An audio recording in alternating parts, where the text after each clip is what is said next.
Je suis Andrea Bauer, directrice du programme du plexus brachial à l'hôpital pour enfants de Boston. Cette présentation couvrira la chirurgie nerveuse pour les nourrissons avec des lésions à la naissance. Le but de cet exposé est de discuter des indications pour les chirurgies nerveuses dans les lésions du plexus brachial à la naissance et des options pour les tests préopératoires et péropératoires. Nous verrons les types de chirurgie nerveuse et les résultats attendus. Pour rappel, les lésions du plexus brachial à la naissance touchent environ une naissance vivante sur 0. Elles résultent d'une lésion traumatique à la naissance, souvent chez les gros bébés après un accouchement difficile. Ces lésions varient en gravité. Environ 80% des nourrissons se rétablissent spontanément. Cependant, nous proposons des interventions chirurgicales pour les cas plus graves. Cela inclut des chirurgies des nerfs ou des interventions secondaires. Qui a besoin d'une chirurgie pour une lésion du plexus brachial à la naissance? Aucun test d'électrodiagnostic ou d'imagerie n'indique actuellement la nécessité d'une chirurgie. Les examens sérologiques pour évaluer la gravité et le potentiel de récupération spontanée restent la référence. Nous faisons un bilan mensuel jusqu'à 6 mois pour évaluer la fonction du bras du nourrisson par rapport à l'évolution naturelle attendue afin d'optimiser nos résultats. Nous utilisons l'échelle de mouvement actif pour guider cet examen clinique en série. Concernant les tests standardisés, pour répondre à la question de qui nécessite une opération des nerfs, voici ce qu'il en est. Un nourrisson qui présente une paralysie globale du plexus brachial, accompagné d'un signe de Horner à l'âge de 3 mois, serait recommandé pour subir une intervention chirurgicale. En ce qui concerne les lésions du tronc supérieur, l'absence de récupération du biceps contre la gravité à l'âge de 6 mois serait un signe indiquant la nécessité d'une intervention chirurgicale. De plus, si à l'âge de 9 mois, le bébé échoue au test du biscuit, comme illustré sur l'image de droite, cela signifie qu'il ne peut pas porter un biscuit à sa bouche sans que son cou ne se fléchisse de plus de 45 degrés. Montre un test positif. Mais pourquoi est-ce vrai?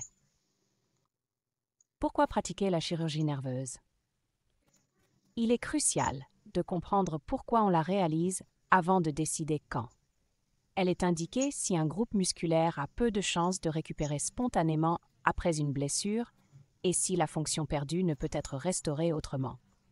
En effet, d'autres chirurgies, comme les transferts de tendons et les ostéotomies, sont plus fiables si elles sont adaptées. Considérons une lésion typique de la pointe de l'herbe. Pourquoi? Un enfant aurait-il besoin d'une chirurgie pour une lésion CF5-SC6? Nous avons plusieurs façons de reconstruire la fonction motrice du biceps et de la coiffe des rotateurs, mais peu pour le deltoïde. De plus, la croissance des sensations et le développement de l'épaule dépendent de la fonction nerveuse. En considérant le type de lésion nerveuse, dans le cas d'une avulsion de la racine nerveuse ou bien d'une rupture du nerf, la récupération spontanée des fonctions associées à cette racine nerveuse peut être inexistante ou très limitée. Cela est dû aux mécanismes de réparation spécifiques de l'organisme qui ne permettent pas toujours une régénération complète. En 1999, le Dr. Waters a montré que la microchirurgie donne de meilleurs résultats que l'histoire naturelle pour les bébés récupérant la fonction du biceps à 6 mois, mais pas meilleurs que ceux récupérant à 4 ou 5 mois. Ces données de Waters s'aligne sur la récupération spontanée de l'axonotmèse par rapport à l'absence de récupération pour la neurotmèse et l'avulsion. Donc, pour une lésion isolée du tronc supérieur, si nous attendons pour qu'un rétablissement se fasse à partir d'un névrome ou d'une lésion réparable, il faut 4 à 5 mois. Si l'enfant met plus de temps, il s'agit probablement de rupture ou avulsion grave. Cela dépend aussi de la capacité de la chirurgie nerveuse à restaurer la fonction, ce dont nous parlerons à la fin. Mais de nouvelles techniques de réparation pourraient changer cela.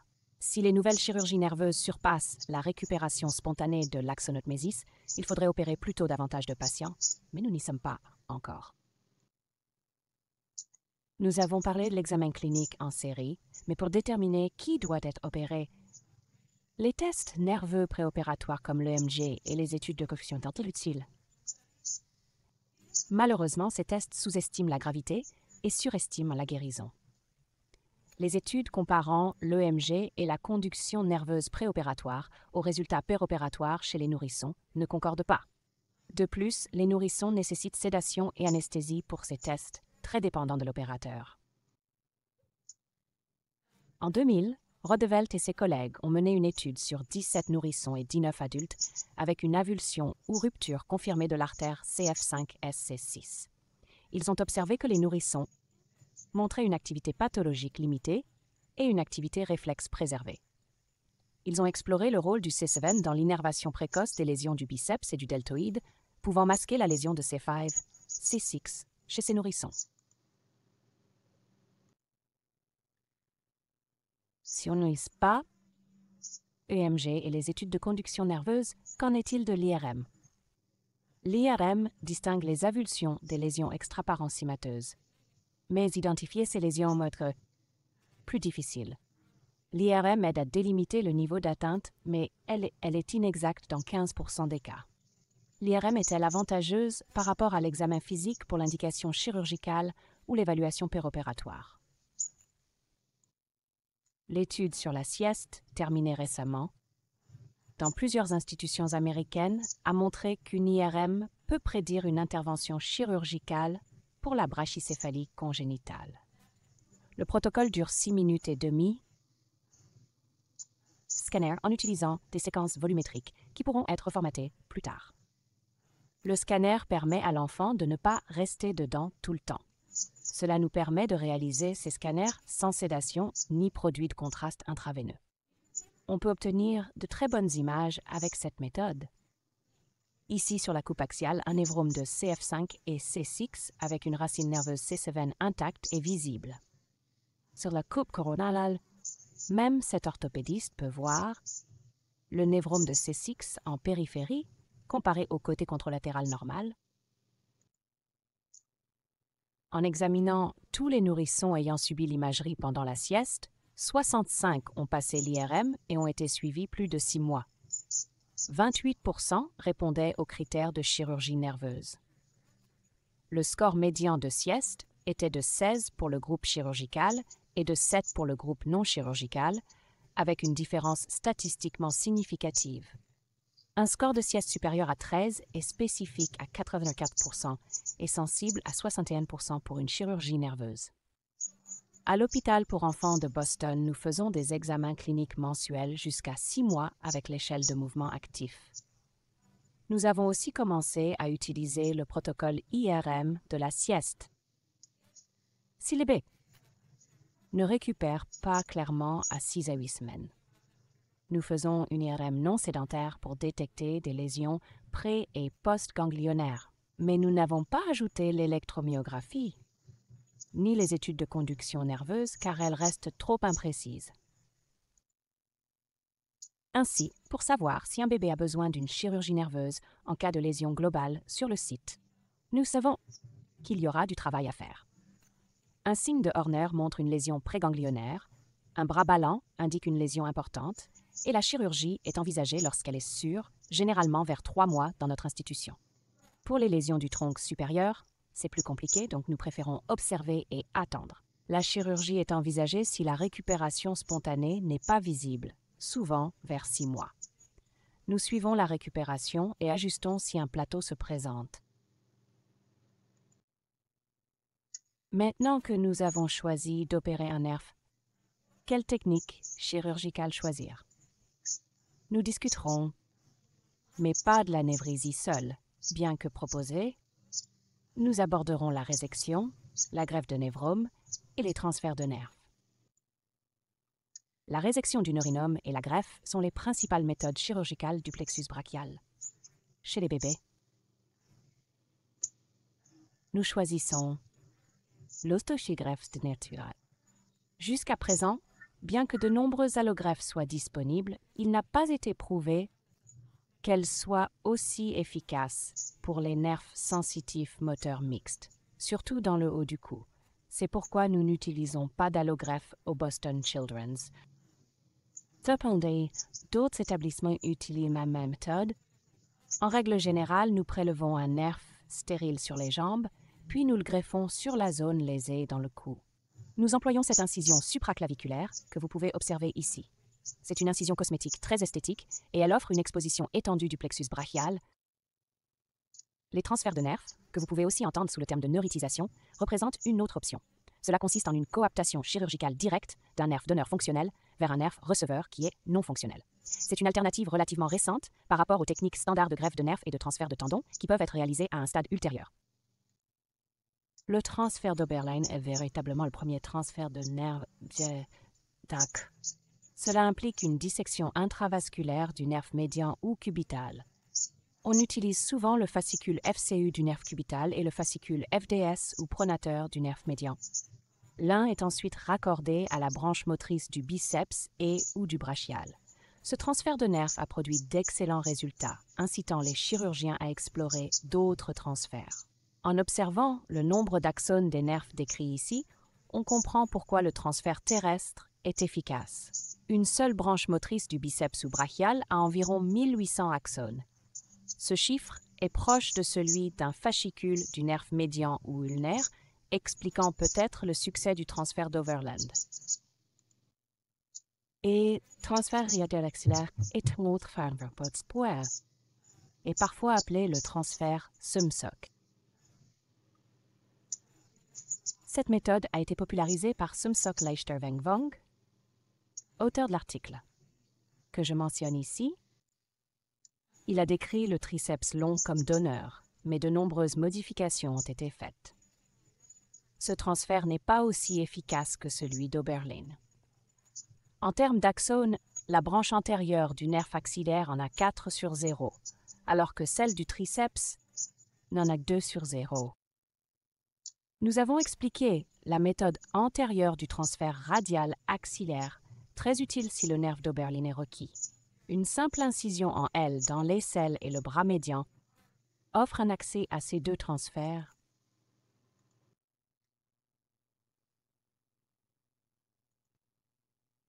Enfin, le transfert de l'accessoire spinal au suprascapulaire est le troisième transfert le plus populaire. Il peut aussi être fait par incision supraclaviculaire et par voie postérieure, comme est ici. Le nombre d'axones est très différent, environ 1500 dans le nerf spinal accessoire contre 3500 dans le nerf supraspinal. C'est pourquoi certains choisissent de cibler seulement la branche infraspinale par une approche postérieure. Les cibles avec si peu d'axones.